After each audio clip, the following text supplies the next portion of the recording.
Yo, yesterday was absolutely killer on PrizePicks. So we cashed two 5-pick flexes, 400 to 4,000. You can see one here. And then here's the second one we cashed, 400 to 4,000, 5 out of 5 correct, 10x payout. Right? Now, the first thing you need to realize is all the plays you're going to see me giving out are going to be 5 or 6-pick flex. Right? And a lot of people are like, oh, that's so degenerate. It's like a 5-pick parlay. You need 5 picks to win. And that's not true. This is a flex play. It's not actually a parlay. If anything, it's more like a round robin. And we've gone through the math a bunch of times. I'll put this spreadsheet in the description on YouTube. It is mathematically optimal. There is no debate. You have to be placing 5 or 6-pick flex plays if you want to make money on PrizePicks long term. And the reason is you're getting the best implied odds. Right? So as an example, this is kind of the easiest way to think about it in my mind. If you're winning 56% of your picks in a 2-pick power play, your ROI is going to be negative 6%. Negative 6% is your ROI if you can select overs and unders. So we go here. If you can select overs and unders 56% of the time correctly, your ROI is going to be negative 6%, hitting 56% of your picks, which is pretty crazy. Right? Whereas in a 5 flex, if you're hitting 56%, your ROI is 12%. So these differences really matter, between 5-pick flex and 2-pick power play. You can't be placing 2-pick power play if you want to make money on PrizePicks long term. But anyways, let's go ahead. Let's get into the picks I have. So typically I start out, on the OddsJam screen or the EV tool. So with the screen, basically what I'm looking for is discrepancies in where sportsbooks are setting the line relative to each other. So you can see here with Jokic, actually, just stumbling upon a good example. His line is 23.5 points on PrizePicks. On Underdog, it's 24. On FanDuel, it's 24.5 with the under slightly favored. On DraftKings and Pinnacle, it's over 23.5 with the over pretty heavily favored. So we're kind of looking at all this data and trying to get a sense of, okay, is there a play on PrizePicks, right? You have dozens of real-time price data points, sportsbooks posting odds that are all telling you where the line should be set. So it's your job to kind of follow the line movements that are in green and red and see if there's any value. So like maybe here, for example, PrizePicks has Jokic's line at 23.5 points. Underdog is higher. They're at 24. FanDuel's at 24.5. So it seems like PrizePicks is too low, right? And then you have two sportsbooks, DraftKings and Pinnacle, with the over 23.5 pretty heavily favored, right? So this actually seems like a decent play. But long story short, the way I use the screen is I'm basically comparing for line discrepancies. I'm scanning the market for discrepancies between PrizePicks and Underdog, which you can see right here. You can kind of just do quickly. So this shows you, because in sports betting you need to consider two things. You need to consider the line for a player prop, right? Is Aaron Gordon's line 13.5 points, 14.5, 15.5, 16.5? Right? The line matters. The spread matters. You can't just say I'm betting on Aaron Gordon total points. You have to mention what line you're getting. Did you get over 14.5, over 13.5? These are different bets, right? Whereas the EV tool is mainly comparing prices when sportsbooks have the line set at the same level. So I'll give you an example. Like we can actually look right here and see if any of these plays are still available. So here we have, let's see if this one is still available. So it looks like some of these have moved since I haven't refreshed. So we can go ahead, we can actually just refresh this here and we can take a look and see what's out there. So again, you're going to see this Jokic play is actually positive EV. So this is going to show up on the positive EV tool. So what the positive EV tool does, to go back to this example with Jokic, is it pulls in all these odds, right? And then it compares the prices when books are setting the line at the same level. So here, for the 3 sports books that have lines for Jokic over under 23.5, minus 138, minus 151, minus 135, minus 135. Pinnacle, one of the sharpest bookmakers out there, is at minus 153. So getting minus 119 implied odds, which is what you're getting in a 5 flex, minus 118.6 to be exact.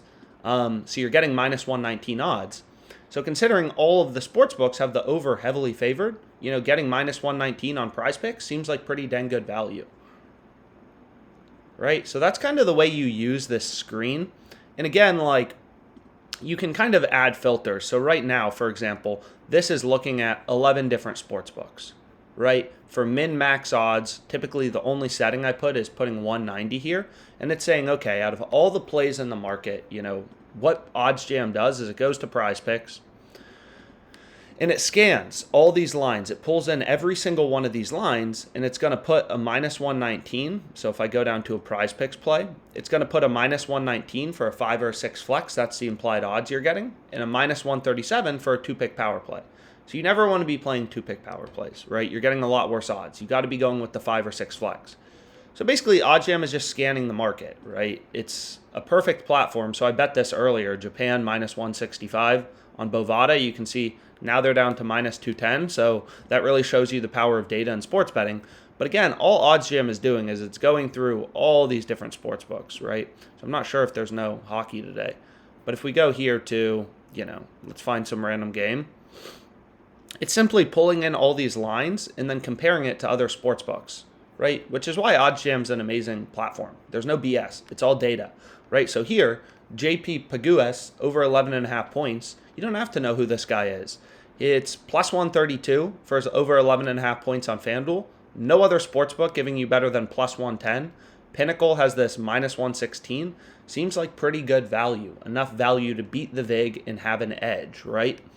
Like, as a sharp sports bettor, you're looking for value all day long. A lot of people overcomplicate it and they're like, oh, I have all these different strategies. Is at the end of the day, it's really simple. You're looking for bets that have a mathematical edge over the sportsbook, right? Nobody knows the future, if Penn State is going to win, lose, what the score is going to be. It's all about finding bets, plays where you have the mathematical edge as the sports bettor. And the way you do that is by getting insanely good odds, right? So like here's another example. You can get Jaime Jaquez Jr. over 1.5 threes at plus 174 on FanDuel. No other sportsbook better than plus 152. So we have 1, 2, 3 sportsbooks all telling us this line should be set around plus 150.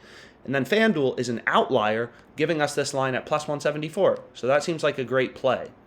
But long story short, this is a PrizePicks video. So let me remove some of these sportsbooks and actually just change the min-max odds to minus 119 so we can just see PrizePicks plays. And you're going to see a bunch of plays show up, like a bunch. We have some college basketball player props.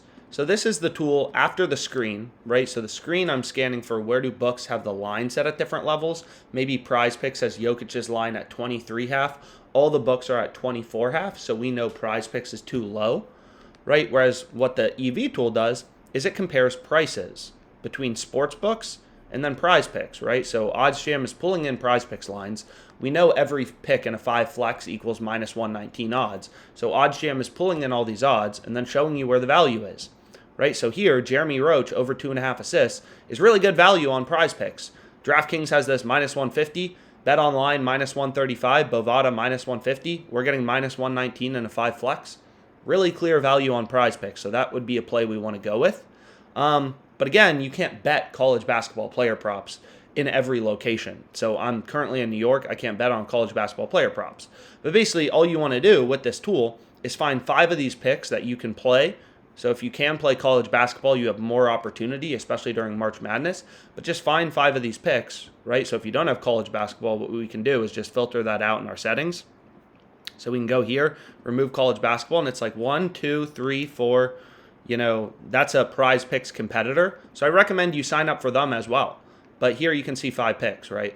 But we have, 1, 2, 3, 4, just pick any 5, whatever, right? Probably the highest profit margin plays. So we can remove Jock Market, but this is a PrizePicks competitor, a new competitor, and you should still get it. It works the same way as PrizePicks. Their 5-pick entries are just like PrizePicks 5 flex. They literally pay out the same way. So you may be like, okay, why would I want to get Jock Market if I already have PrizePicks? Well, they have different lines from one another. So here you can see there's value on Jock Market, but there's no value on PrizePicks, right? PrizePicks doesn't have Miles Turner player made 3 lines. So we're not going to be able to get the value on his under unless we have Jock Market, right? Which is why I always say get more sports books. Because books have different lines from one another, more books means more profitable betting opportunities. So you want to get as many sportsbook accounts as you possibly can, right?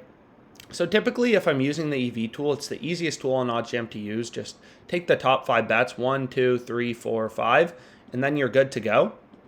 And you can see right here, here's the 5-pick entry, the first one I went with for today. So hopefully this video was helpful. Again, just 5 picks straight from the Positive EV tool. Hopefully you're able to get it down. Always play a 5 flex, and let's make some money, guys.